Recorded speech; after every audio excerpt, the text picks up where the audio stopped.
Hello friends, आज हम chapter 6 lines and angles के एक्सरसाइज 6.2 के 3 क्वेश्चन आज करने जा रहे हैं। तो चलिए शुरू करते हैं। देखते हैं हमारा फर्स्ट क्वेश्चन क्या कह रहा है। फर्स्ट क्वेश्चन हमारा कह रहा है in figure 6.23 if A B parallel to C D parallel to E F and Y is to Z is equal to 3:7 find X. तो देखिए यहाँ पर जो हमारा 3 लाइन इसमें पैरेलल है, ए बी सी डी के पैरेलल है और सी डी ई एफ के पैरेलल है, यानी कि ए बी ई एफ के भी पैरेलल है। तो देखिए यहाँ पर हमारा y और z का रेशियो 3 और 7 है। तो देखिए यहाँ पर हमें x को फाइंड करना है, रेशियो में नहीं, हमें पूरे एंगल के डिग्री में ही फाइंड करना है उसको, एंगल के मेजर्स में। देखिए कैसे होगा। तो देखिए यहाँ से पहले फिगर पर ध्यान देते हैं। तो देखिए यहाँ से एक हम z एंगल को एज्यूम कर लेते हैं। यहाँ से हम एक एंगल को एज्यूम कर लेते हैं जिसका नाम हम W रख देते हैं। ठीक है, इस एंगल के एज्यूमिंग से हमें पूरा x एंगल मिल जाएगा। कैसे, देखिए यहाँ पर हमारा जो z है, एंगल z, वो हमारा एंगल W के बराबर है। देखिए तो z is equal to W और x is equal to W। बता रहा हूँ क्यों, ये सब क्यों है। देखिए z is equal to W, alternate interior angle. मैंने आपको इंट्रोडक्शन में बता दिया था कि अल्टरनेट इंटीरियर एंगल्स इक्वल होते हैं। ठीक है, और x is equal to W क्यों है, कॉरस्पॉन्डिंग एंगल्स। ये भी मैंने आपको बता दिया था कि कॉरस्पॉन्डिंग एंगल्स इक्वल होते हैं। ठीक है, कॉरस्पॉन्डिंग एंगल्स। तो देखिए हमारा जो y और W का y और W का नहीं, ये जो हमारा x is equal to z है और z is equal to W है, यानी कि ये दोनों W के बराबर है ना हो।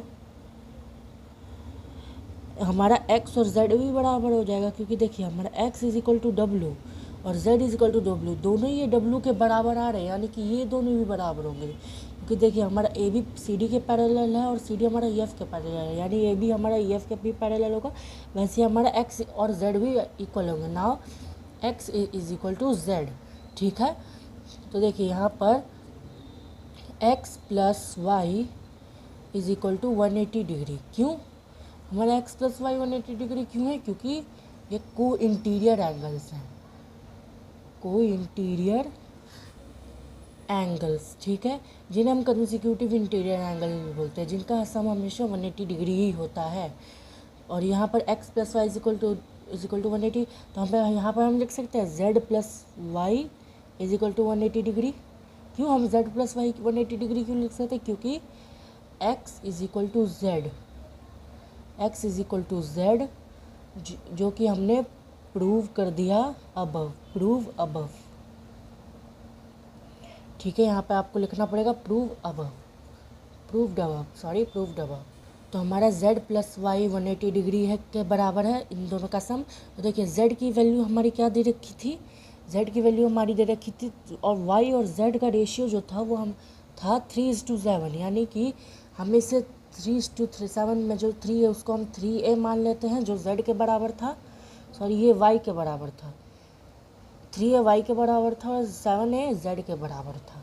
ठीक है, तो यहाँ पे इसको हम 7a में लिख सकते हैं और इसको 3a। ठीक है, जो कि 180 डिग्री के बराबर होगा। तो देखिए यहाँ पर 7 और 3 plus 10a is equal to 180 degree, और यहाँ पर a is equal to 180 upon में 10। आप सोचोगे कि इसको हमने x क्यों नहीं माना, क्योंकि बहुत लोग तो x ही मानते हैं। क्योंकि देखिए अगर हम इसको x मान लें तो पहले ही हमें x को फाइंड करना है, तो अगर हम इसको x मान लें तो यहाँ पे कन्फ्यूजन क्रिएट हो जाती। ठीक है, इसलिए हमने इसको किसी और वेरिएबल की मदद से इसको हमने फाइंड कर लिया। तो a हमारे आगे 18 डिग्री। ठीक है, तो नाउ यहाँ पे लिखेंगे now x is equal to z और z इज इक्वल टू 7 है। ठीक है, z इज इक्वल टू 7 है और 7a is equal to 7 into 18। क्यों 7a की वैल्यू हमारी 18 है, तो 7 इंटू 18 होता है हमारा 126 डिग्री, और z is equal to 126 degree. So x is equal to 126 degree. क्यों x is equal to z। ठीक है, तो हमारा z 126 डिग्री है तो x भी 126 डिग्री हो गया। तो देखिए इतने लंबे सॉल्यूशन से हमारा x की वैल्यू हमारी निकल गई। तो चलिए अगले क्वेश्चन की ओर देखते हैं। तो देखिए अगला क्वेश्चन कह रहा है in figure if A B parallel to C D, A B parallel to C D, ठीक है, और E F perpendicular to C D. जो ई एफ है वो इस सी डी का परपेंडिकुलर, यानी ई एफ एक खड़ा लाइन है जो सी डी के परपेंडिकुलर है, ठीक है। और angle G E D is equal to 126 degree. Angle G E D यानी कि ये जो पूरा एंगल है ये हमारा 126 डिग्री। और हमें क्या फाइंड करना है, तो एंगल ए जी फाइंड करना है। Angle A G E, angle A G ई यानी ये वाला एंगल हमें फाइंड करना है, ठीक है। और एंगल जी ई एफ यानी ये वाला एंगल हमें फाइंड करना है। और एंगल कौन सा एंगल, एफ जी ई यानी हमें ये वाला एंगल फाइंड करना है। एक तो ये और एक ये, ठीक है। ये तीन एंगल हमें फाइंड करने हैं। तो चलिए देखते हैं कैसे होगा ये। देखिए यहाँ पर सबसे पहले आपको फिगर को समझना होगा। तो देखिए यहाँ पर कौन सा हमें एंगल फाइंड करना है। पहले तो हमें फाइंड करना है ए जी ई यानी पहले हमें ये वाला एंगल फाइंड करना है। फिर एफ जी ई यानी हमें पहले एफ जी ई यानी हमें ये वाला एंगल फिर फाइंड करना है। और फिर और कौन सा था, ए जी ई एफ, सॉरी भूल जा रहा हूँ मैं, जी ई एफ यानी फिर हमें ये वाला एंगल फाइंड करना है, ठीक है। ये तीन एंगल हमें फाइंड करना है जिसमें हमारा ये जी ई डी जो ये पूरा एंगल है, जी ई डी ये पूरा एंगल हमें गिवन है जो कि 126 डिग्री है। तो हमें ऐसा एक और एंगल फाइंड करना है जिसका इन दोनों का सम 90 और इस वाले एंगल का सम जी एफ का सम 126 के बराबर है, ठीक है। तो पहले आप ये देखिए, ये पूरा हमारा G E D is equal to A G E हो रहा है। देखिए angle A G E is equal to angle G E D. क्यों? क्योंकि देखिए अल्टरनेट इंटीरियर एंगल है, अल्टरनेट इंटीरियर एंगल्स। देखिए हमारा एंगल जी ई डी ये वाला एंगल और ये वाला एंगल हमारा इक्वल है। ये और ये जो ये हमारा जी ई, ये जो जी ई हमारा ट्रांसवर्सल है, इसमें जो ये वाला एंगल और ये वाला एंगल हमारा इक्वल हो जा रहे हैं, यानी ये ए जी ई भी हमारा 126 डिग्री है। तो angle A G E is equal to 126 degree, ठीक है। तो नाउ यहाँ से लिखेंगे now angle G E F.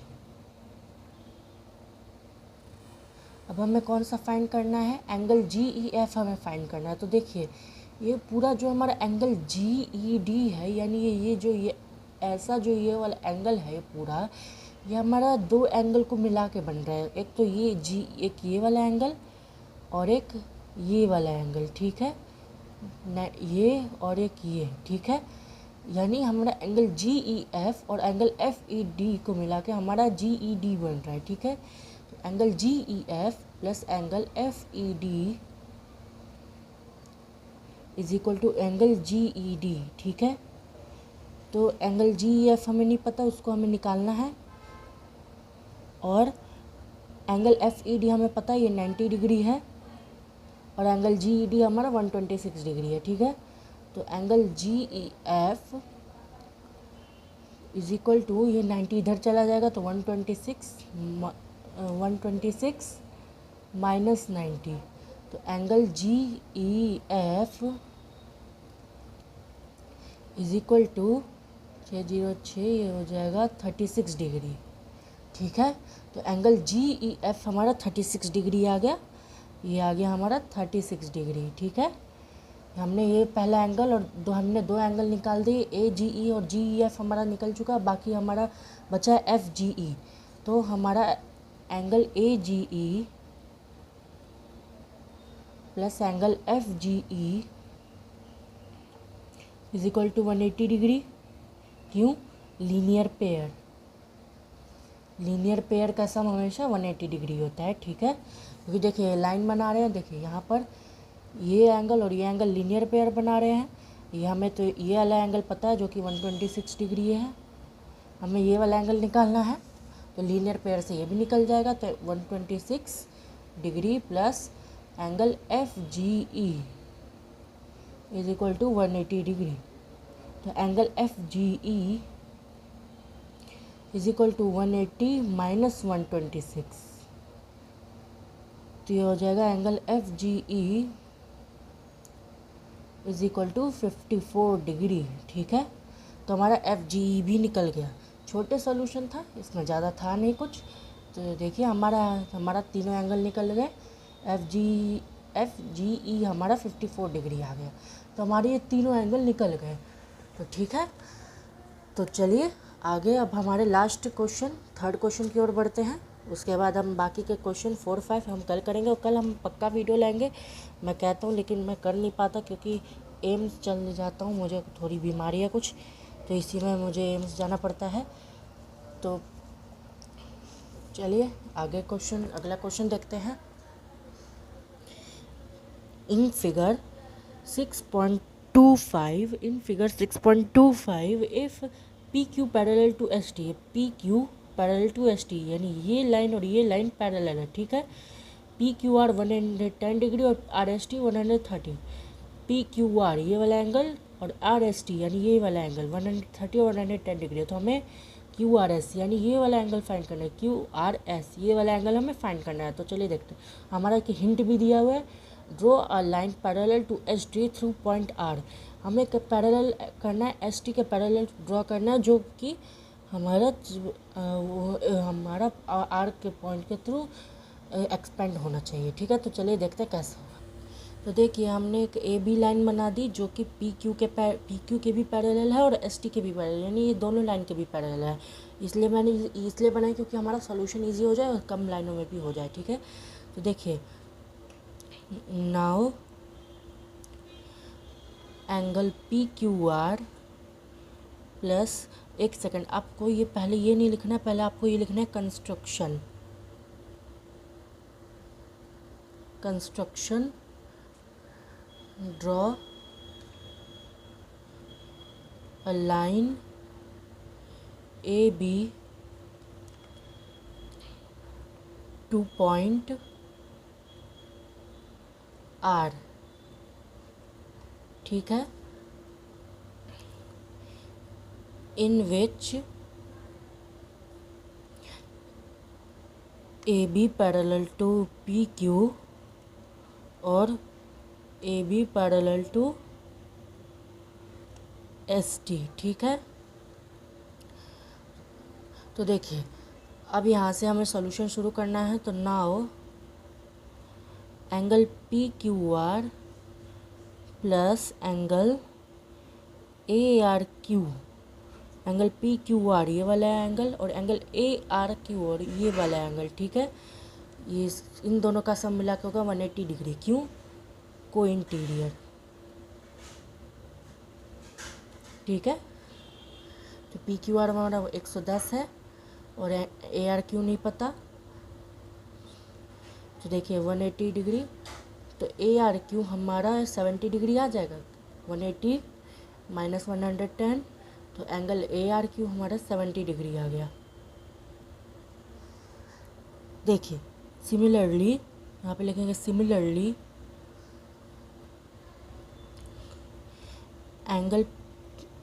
Angle R S T plus angle B R S, angle R S T ये वाला एंगल और एंगल बी आर एस ये वाला एंगल, ठीक है। इन दोनों का सम मिला के होगा 180 डिग्री, ठीक है। ये भी को इंटीरियर,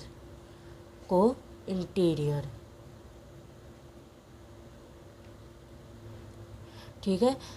आर एस टी हमारा 130 डिग्री plus angle B R S 180, तो एंगल बी आर एस हमारा 50 आ गया। 180 माइनस 130, तो एंगल बी आर एस हमारा 50 डिग्री, ठीक है। तो देखिए हमारा since A B is line,